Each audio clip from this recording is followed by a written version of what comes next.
north of Moosonee in January, the cold came, presented itself in such a forceful way that I had two choices.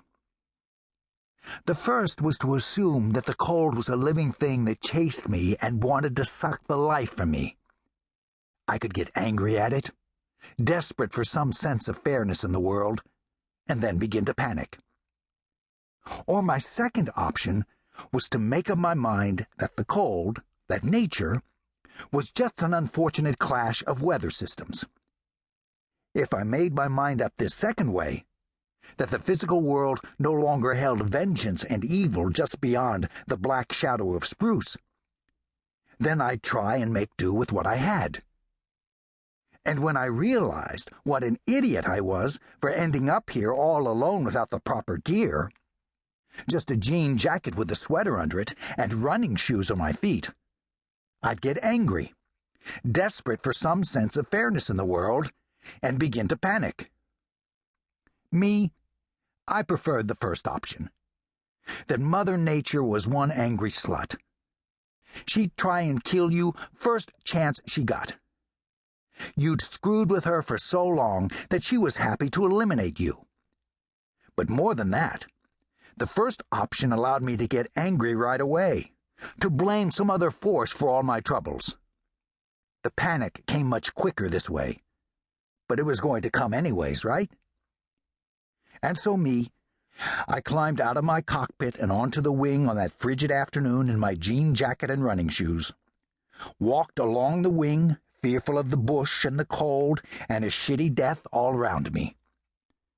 I decided to make my way to the bank to collect some firewood and jumped onto the frozen creek. I sank to my chest in that snow and immediately realized I was a drunken fool. The shock of fast-flowing ice water made my breath seize, tugging at my legs, pulling at my unlaced running shoes so that the last thing my feet felt was those shoes tumbling away with the current. By the time I flopped back onto the wing, my stomach to my feet had so little feeling that I had to pull my way back to the cockpit with wet fingers, tearing the skin from them when they froze to the aluminum. My breath came in hitches.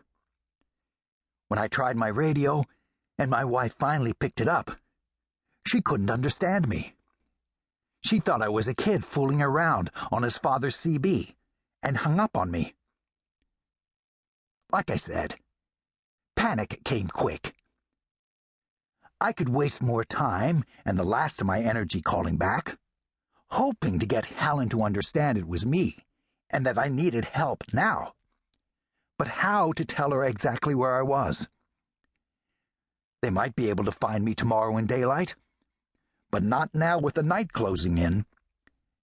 And so I did what I knew I had to do. I crawled out of the cockpit again, onto my other wing, and threw myself off it, hoping not to find more water under the snow. I hit hard ice this time, and I knocked the little breath left out of me. My jeans and jacket were already frozen worse than a straitjacket, and the shivers came so bad my teeth felt like they were about to shatter. I knew my Zippo was in my coat pocket, but probably wet to uselessness.